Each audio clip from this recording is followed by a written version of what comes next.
अरे वाह, इतने सारे मंकीज! वाह!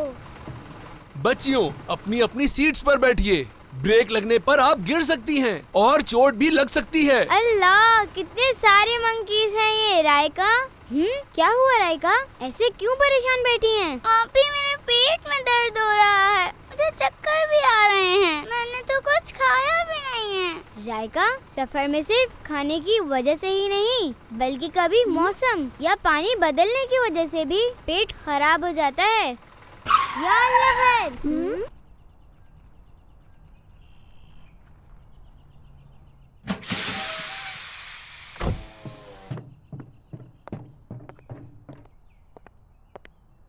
आप ही, मेरे पेट में दर्द ज्यादा हो रहा है। आप भी, मुझे वॉशरूम जाना है। मैं बस थोड़ी देर में आती हूँ, आप मेरा वेट कीजिएगा।